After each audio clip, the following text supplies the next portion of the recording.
cai não. Bom, gente, eu sou Gelson Tentino de Almeida, professor do Programa de Pós-Graduação em História Social, daqui da Faculdade de Formação de Professores, da Faculdade de Ciências Humanas, da Universidade do Estado do Rio de Janeiro, e membro da comissão organizadora do 12º Seminário de Apresentação de Trabalhos Internos do Programa de Pós-Graduação em História Social. E é um prazer a gente estar aqui nesse momento agora, no meio da semana, com uma sessão de lançamento de livros. É um momento importante, a gente vem com um seminário desde segunda-feira à noite, com a conferência de abertura, com o professor Ronaldo Weinfels, e uma série de mesas, ontem, ao longo do dia, amanhã, tarde, até a concorrida mesa da noite, hoje também, ao longo da manhã e desse início da tarde, e ainda teremos a nossa mesa redonda logo a seguida, após o lançamento, também às 6 horas. Então, e mais a programação amanhã com mesas, sessões coordenadas com mesas de apresentação de trabalho na parte da manhã, à tarde e a mesa redonda à noite. E também na sexta, pela manhã e à tarde, até a conferência de encerramento às 4 horas da tarde. Na sexta é mais cedo? Sim. Na sexta o encerramento é 4 horas da tarde. Tá? Então, assim, é para todo mundo ter mais ou menos essa ideia, lembrar. E quem quiser ver com maiores detalhes, é só ver a programação certinho. A gente agora, com esse lançamento, a ideia é prestigiar uma produção de pessoas do corpo docente, corpo discente do PPGHS.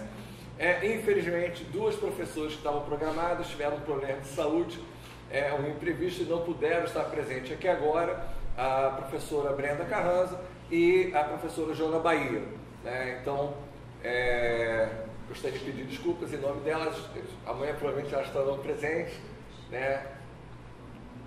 E a gente agora vai seguir com a apresentação desses 3 trabalhos, 3 autores, a professora Juliana Bragança, depois o Fari e em seguida eu. Então, a gente vai seguir aqui essa ordem. Senta, a gente se autoconvida aqui para sentar. Boa tarde, pessoal. Eu sou a professora Juliana Bragança, como o professor Gelson já me apresentou. Eu sou doutoranda aqui da casa, aqui do PPGHS. O meu projeto, atualmente, ele está girando em torno aí do funk na sala de aula, novo ensino médio. Estou fazendo uma baguncinha boa aí, estou descobrindo muitas coisas novas. Tem sido uma trajetória muito gostosa, de verdade. Eu queria agradecer, primeiramente, ao programa, à organização do evento. O evento está maravilhoso, incrivelmente organizado. Eu vim hoje para participar, apresentando trabalho de manhã, à tarde, para participar da organização. Cheguei, a organização estava tão organizada que eu acho que eu não ajudei praticamente nada.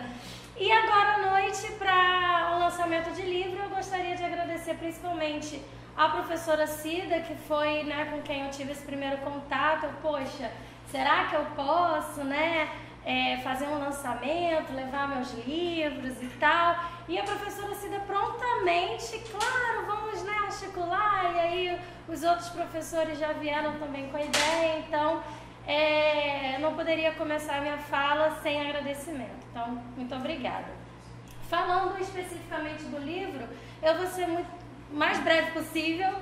É da minha dissertação de mestrado, que vem a publicação do Preso na Gaiola, que trata da criminalização do funk carioca nos anos 90. Então, ali na década de 90, eu precisava entender, eu fui instigada a entender por que esse processo de criminalização e como que ele foi desenhado, E aí eu acabei indo para esse lado da mídia, em pensar como que a mídia construiu, essa figura de um ser a ser combatido, que é o ser funkeiro. Ele é nomeado funkeiro.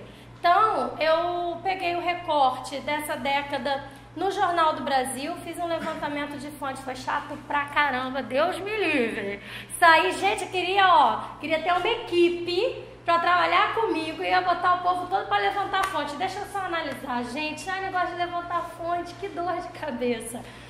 vai lá em todo o acervo do Jornal do Brasil. Ainda bem que tem a hemeroteca digital, que foi onde eu fiz esse levantamento. Fui lá, escrevi a palavra funk. Foram 299 ocorrências, né, dentro de matérias e tal. E aí, quando eu cheguei mais ou menos em 1995, eu vi que começou uma explosão de cartas de leitores. Eu falei, caramba, vou ter que voltar lá, recomeçar tudo para catar as cartas de leitores. Então, além de matérias de jornais, eu analiso cartas de leitores, né, pessoas que se deram o trabalho de sentar e escrever uma carta, ir no correio, mandar para o jornal reclamando do baile funk, reclamando do funk, né, trazendo essa perspectiva de um desejo de combater esse funk na personificação, né, do funkeiro. Então, eu acho que é mais ou menos isso. Espero que vocês comprem. Eu espero que vocês leiam. A minha dica, que é a dica de ouro, a dica da autora, é ler ouvindo. Porque ao longo da leitura eu vou mencionando várias músicas para exemplificar. Algumas músicas são analisadas. E aí, quando você faz essa leitura e você para escutar a música naquele momento, é uma imersão, de fato, dentro, né, nesse mundo, nesse universo, nesse movimento maravilhoso que eu amo e sou apaixonada, que é o movimento funk. É isso, gente. Muito obrigada.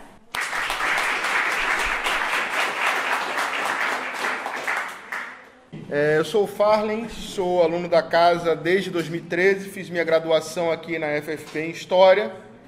Inclusive, gostaria de agradecer muito os meus professores que estão aqui hoje, professor Lenice, Cida, professora Cristiane, o próprio professor Gelson, né?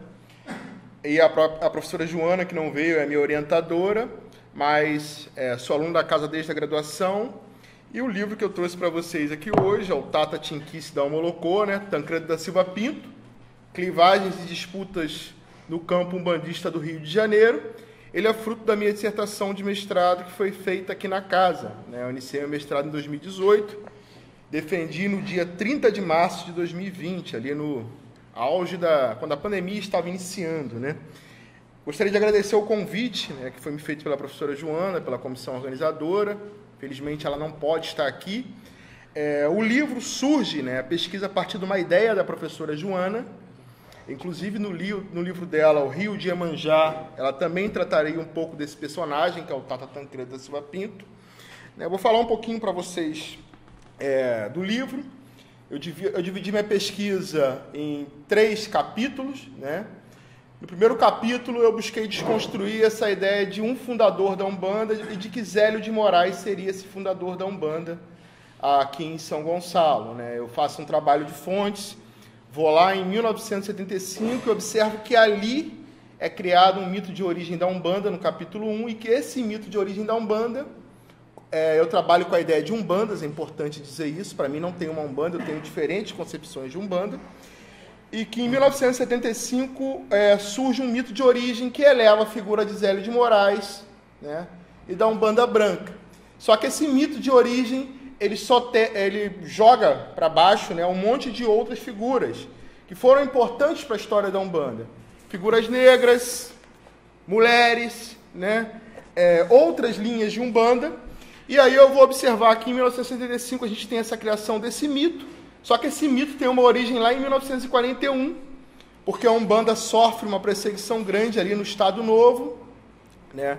O Vargas, junto com o Filinto Miller, ele obriga os terreiros de Umbanda a se registrar na delegacia. Se não se registrasse, a polícia batia. Com o registro também, a polícia batia. E o Zélio funda uma federação de Umbanda que vai tentar, né, doutrinar todo o campo umbandista. E aí eu trabalho no primeiro congresso de Umbanda, vou nos outros congressos de Umbanda, até chegar em 75 e observar que essa ideia de Zélio enquanto fundador da Umbanda é um mito de origem. Para mim não existe um fundador, para mim existem umbandas dentro de umbandas, né? E cada umbanda tem seu mito de origem diferente. E aí eu observei que em 1950 desponta uma figura, que é o Tancredo da Silva Pinto, esse homem que nasceu lá em Cantagalo, né? Em 1905, filho de ex-escravizados, né? A família sempre teve uma relação muito grande, tanto com o samba tanto com a religião. Ele migra com a família aqui para o Rio nos idos de 1920. E se temos carnaval hoje no Rio de Janeiro, como o professor Luiz Antônio Simas também costuma dizer, muito a gente deve a Tancredo e a Turma do Estácio. Em 1928 ele funda a Deixa Falar. Para quem não sabe, a Deixa Falar é tida como um dos primeiros grêmios recreativos do samba no estado do Rio de Janeiro. E o Tancredo também consegue criar uma federação de Umbanda, que eu discuto no capítulo 2, que vai defender, né, uma origem negra para a Umbanda, uma Umbanda que para ele não surge no Brasil, uma Umbanda que para ele surge na África, com a tribo dos Lunda Quiocos em Angola, e que é justamente o tráfico de escravos que vai trazer essa Umbanda aqui, que é a Umbanda Omolocô, né? Esse homem escreveu por mais... É uma coisa interessante. Na memória sobre ele falam que ele era analfabeto, né? Eu também acho que isso é muito devido ao racismo estrutural brasileiro, porque ele escreveu durante 25 anos uma coluna no jornal O Dia. Ele era muito amigo de Chagas Freitas. Ele escreveu mais de 30 livros doutrinários de Umbanda, né? E a memória que passam para a gente é de um homem analfabeto, que é o que eu busco desconstruir aqui nessa produção. Ele tinha vários contatos políticos, Tenório Cavalcante, Chagas Freitas. Na ditadura militar, ele se junta ao general Álvaro Mendes de Moraes e coloca a Umbanda no censo do IBGE de 64. Né? Ele é uma figura com muitas conexões. Ele funda federações de Umbanda, funda federações de samba, escreve uma série de músicas, entre a mais famosa é a General da Banda, que foi imortalizada na voz do Blackout, aquela Chegou o General da Banda EE, Chegou o General da Banda EA. Foi uma das músicas que ele escreveu.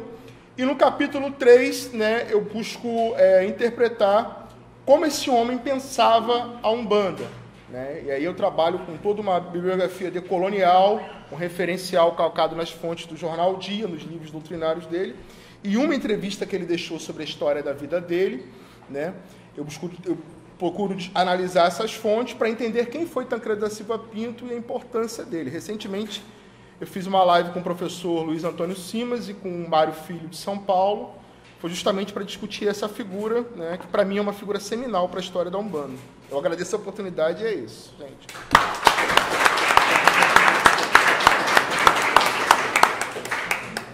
Bom, gente, esse livro, Hoje é Dia de Branco, o Trabalho Livre na Província... O Trabalho Livre na Província Fluminense, Valência Cantagalo, 1870-1888. Esse livro é um livro que deriva da minha dissertação de mestrado de 1994. Originalmente era de 93, mas devido a uma greve de funcionários, a coisa não ficou pronta, teve um imbróglio lá com o programa, e eu acabei só podendo defender, embora ela estivesse pronta, em 94. Mas é um trabalho que resulta também de muito mais tempo, de pelo menos uns 8 anos de pesquisa. Né? Quando eu comecei a pesquisar, em 87, né, com as formas de trabalho escravo, de resistência, de luta, né, de trabalho escravo no Vale do Paraíba Fluminense. Pesquisei no Guia de Fontes para a História da África e a Escravidão Negra no Brasil, no Arquivo Público do Estado do Rio de Janeiro. Era um Guia de Fontes, uma publicação que precisava ser digitalizada, uma publicação que foi feita no Brasil com a Organização das Nações Unidas e o apoio da Fundação Ford. Ela foi organizada pelo Arquivo Nacional, nacionalmente, a partir do Ministério da Justiça, e os arquivos estaduais responsáveis pelos estados. Então, eu fui parte da equipe de pesquisadores do estado do Rio de Janeiro. E logo em seguida, eu entrei no mestrado em 89, e a ideia era que eu continuasse trabalhando com a transição, mas na banca de qualificação, a banca considerou que era, mesmo que o mestrado fosse em 4 anos, era uma coisa muito ambiciosa. E aí queriam que eu tirasse o trabalho livre. Eu falei, não, eu vou tirar aquilo que eu já tenho publicado, que eu já tinha escrito de escravidão. Uma pena que uma boa parte desse trabalho, ele se perdeu porque foi no tempo da datilografia e mimeógrafo. Estava conversando isso com algumas pessoas no almoço. Entendeu? A gente simplesmente perdeu. Não existem mais cópias desse trabalho. Né? Paciência. As principais conclusões aparecem aqui, mas o grosso mesmo do trabalho de fontes, ele se perdeu.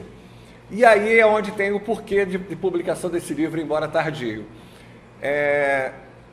Defendi a tese, essa dissertação, falando sobre homens nacionais, na época muito a categoria livres pobres, que eu questionava muito. Então, é um trabalho que está falando do caráter do modo de produção escravista colonial enquanto modo de produção dependente do capitalismo, está questionando as categorias até então consagradas de homens livres pobres, de nacionais ou imigrantes, questiona o próprio modelo de transição da forma com que era colocado, né, com um período-chave, embora eu tenha que seguir aqui por conta do que era um pouco o regulamento, 1970, 88, eu na verdade estou trabalhando aqui ao longo do século XIX, e embora fale preferencialmente com fontes primárias, né, de Cartório, de Cantagalo e de Valença,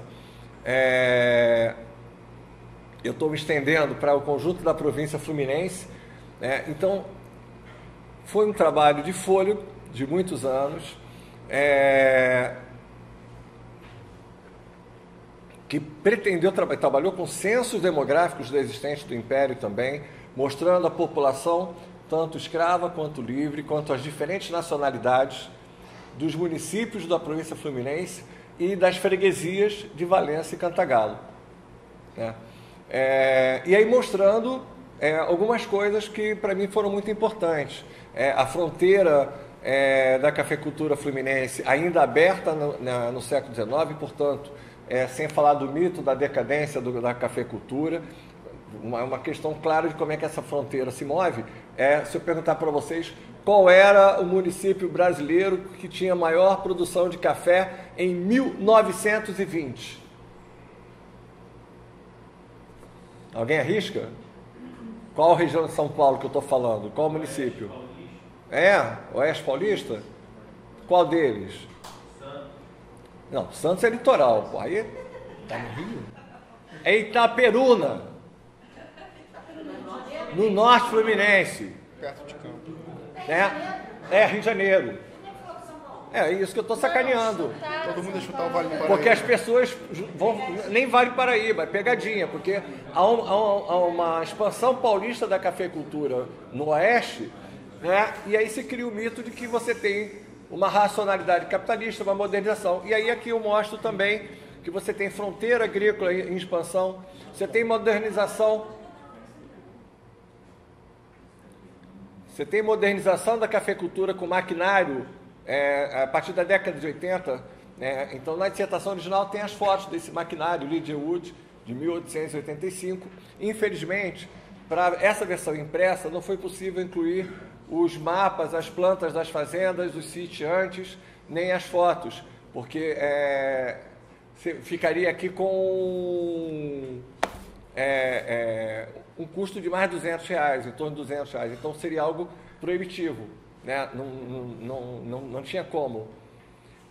E aí, assim, essa dissertação, ao longo do tempo, ela continuou sendo utilizada na UF, em outros programas, e, embora eu tivesse passado a pesquisar sobre década de 80, sobre PT, CUT, democracia, crise econômica, MST, volta e meia me chamavam para a banca sobre transição, sobre Vale Paraíba Fluminense.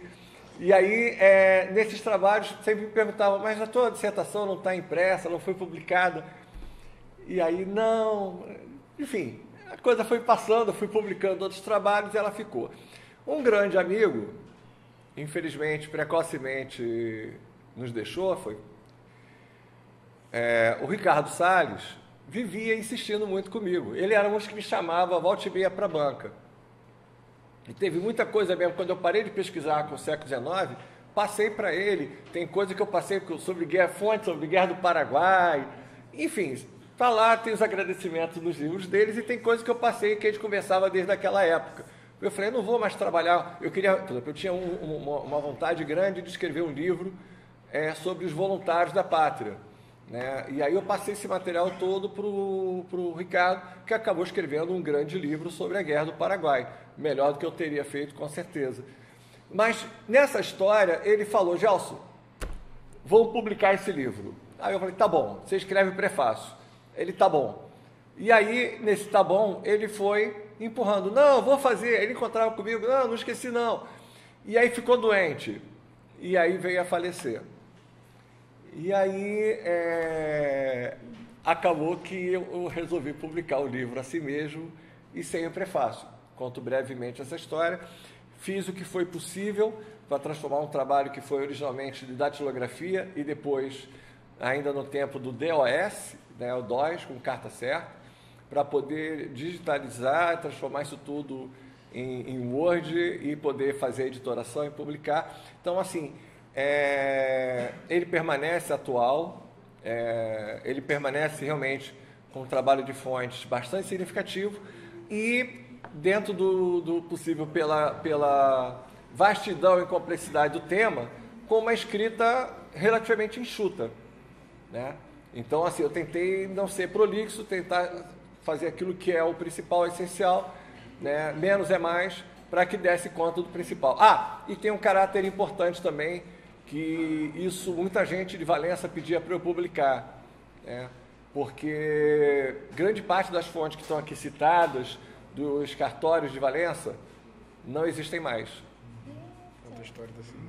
Porque pegou fogo, né? Isso é uma coisa que, infelizmente, é muito comum na história brasileira, às vezes por acidente, e às vezes é para esconder mesmo grilagem de terra, para esconder outras coisas, como aconteceu com aquele fogaréu que teve, que eu acho que foi Casimiro de Abreu, que era outros crimes que tinham lá, enfim.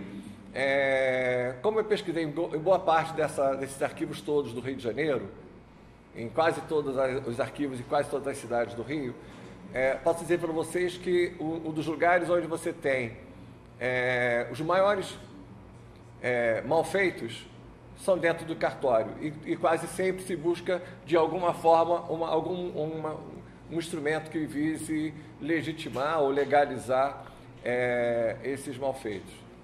Então, assim, esse livro eu tenho um grande carinho, né? Então, originalmente na dissertação ele era Hoje é Dia de Branco, porque era uma expressão que na periferia do Rio de Janeiro, na minha família, né, tem a parte da família que é capixaba e tem outra parte de família que é migrante italiano. Não muito típico, era completamente fora do padrão da caixinha, mas tudo bem. E aí eu escutava desde pequeno essa coisa quando tinha festa, final de semana, domingo, vamos acabar que amanhã é dia de branco. E aí eu perguntava assim, mas por que é dia de branco? É dia de trabalhar. E aí, ao longo do tempo, fui procurar pesquisar e, de fato, existia essa expressão de dizer que você tem que se preparar para trabalhar, porque é dia de branco, e dia de branco é de trabalho. E como é que começou essa história? Só para fazer um pouquinho isso. Isso começa depois do Congresso Agrícola de 1878, quando existia a necessidade de transformar a ideia positiva do trabalho, ou seja, o conceito de trabalho precisava mudar. Não era mais aceitável que o conceito de trabalho fosse visto como algo de escravo, como algo negro, como algo ruim e como algo negativo. Era preciso que fosse visto como algo positivo. Portanto, trabalho passou a ser coisa também de branco. Mesmo que, na província fluminense, primeiro continuasse a escravidão até 88. E mesmo após a escravidão, grande parte da classe trabalhadora no Brasil, aqui no Rio de Janeiro, nas lavouras, continuou sendo feita por negros. Continuou sendo feitas por ex-escravos e seus filhos. A gente está falando de Cantagalo, o grande êxodo rural, que muitas vezes equivocadamente é apontado como logo após a abolição de 88, só ocorre nessa região na década de 1950. E é quando exatamente ocorre a crise da cafeicultura lá, e é quando tem a expansão leiteira, e aí sim, você tem essa expulsão do homem no campo, que vem para essa periferia do Rio de Janeiro, na região metropolitana. Então é preciso ter um certo cuidado. Quando você pensa os censos, Se você observar o censo do Rio de Janeiro, não tem nenhum êxodo rural, né, quando você analisa o censo do estado de 1894. Né? Ele, na verdade, se você olhar até 1920, ele também não está apontando isso. Ele começa a apontar no censo de 1940 e 1950. E aí você tem essa grande mobilidade rural, né, e um grande adensamento urbano na região, que é a região metropolitana do Rio de Janeiro. E é preciso falar também isso. Não é a cidade do Rio, é a região metropolitana do Rio de Janeiro, que inclui aqui São Gonçalo, que deixa de ser um município rural e vira a Manchester Fluminense, uma cidade industrial com esse polo ligado ao núcleo de Niterói, do Barreto, Neves, né? E essa sucessão de antigos portos, desde o Porto do Madame, Porto Novo, Vila Laje, tudo isso vira área industrial, além da Baixada Fluminense, que é interligada pelos ramais da Central do Brasil e que deixam de ser áreas rurais, as antigas fazendas e sítios se transformam em loteamentos e tudo vira área urbana, extremamente precarizada e com todos os seus problemas. Então, assim, não, isso não aparece aqui, mas faz parte do pano de fundo, né, para poder entender o que está em jogo, o que está em discussão, quando a gente pensa a transição do trabalho escravo para o trabalho livre no Brasil. Aqui eu estou contando uma parte dela, mas é uma parte central. Tá? Espero que todos fiquem com vontade de querer saber mais e boa leitura. Obrigado.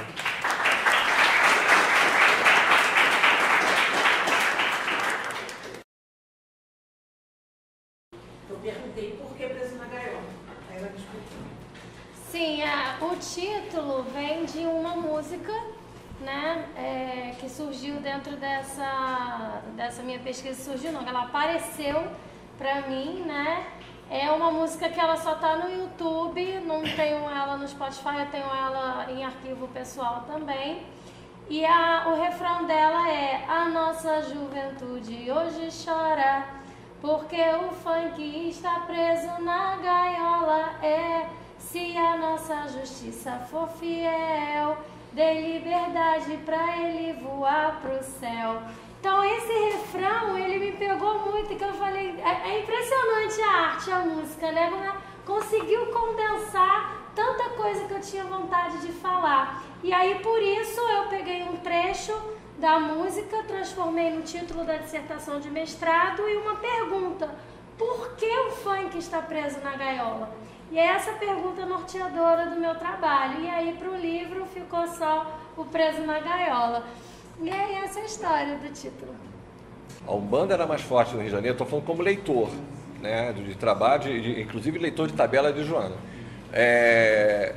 E aí é justamente a Umbanda que perde mais seguidores do que o Candomblé. Por isso que a percepção é de que o Candomblé cresceu. Não, o Candomblé pode até ter crescido, mas ele conseguiu resistir mais. Ele tem uma organicidade maior do que a Umbanda. Então, a Umbanda perdeu mais adeptos para o avanço das pentecostais. Então, acho que, falando isso que o professor Gelson falou, tem umas chaves que ajudam a responder. Eu estou agora pesquisando no doutorado, por exemplo, uma campanha que a igreja em 1950 ela move contra a Umbanda.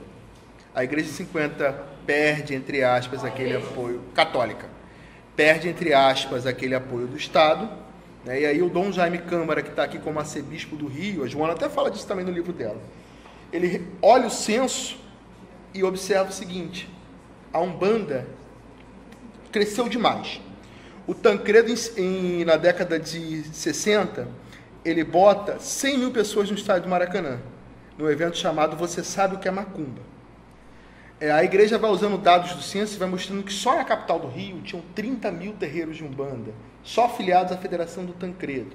Em 75, o Tancredo ele consegue um respaldo, vai inaugurar a Ponte Rio-Niterói, em 1975. Ela tinha uma presença pública muito grande. A questão de São Paulo, a Umbanda migra muito para São Paulo entre as décadas de 40 e 50, que é o que o professor Lisias Negrão fala, que é o movimento do Rio que leva a Umbanda para São Paulo. Só que em São Paulo eu observo um fenômeno de ocupação do espaço público. A professora Joana agora está observando isso melhor do que eu, né? E mercadológico maior do que no Rio. Eu não sei onde tem mais adepto, mas eu acho que em São Paulo eu observo que eles se estruturaram mais. A igreja é doida já em 1950, porque o Boaventura Koppelburg, que é um frei alemão, ele está observando que os brancos e a classe média está indo para a Umbanda lá em 50. Aí tem uma chave em 80, que é o que o professor Gelson falou. A Igreja Católica sai pós-Vaticano II, só que em 80 chega o grande inimigo, né? Que é a Igreja Universal, os neopentecostais, e aí a gente caminha para a intolerância, que é o caminho que a gente tem até hoje. Por isso que eles vão à luz do dia. À noite, dependendo do lugar, já não dá mais para ir, porque a intolerância é um problema sério. Depressão do terreiro tem... Não, mas... então, eu até falar porque eu fiz esse registro. Então, quando teve esse apagamento, ficou claro, e eu percebi há alguns anos essa coisa que você falou, usando o dia 29 e 30, dependendo do ano, da virada, para fazer isso, e especialmente entre Charitas, São Francisco, e muito pouco, quase nada em Caraí. E aí teve 2 anos que eu fiz esse registro.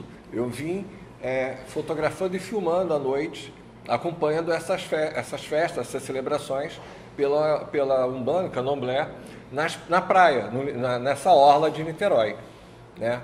E agora, pós-pandemia, foi 22 e 23, né? Curiosamente, a Prefeitura de Niterói garantiu um espaço. Eles continuam fazendo também lá em Charitas, né? Acho que, se eu não me engano, Charitas, São Francisco, eu não lembro de ter visto, mas Charitas, São Francisco, menos.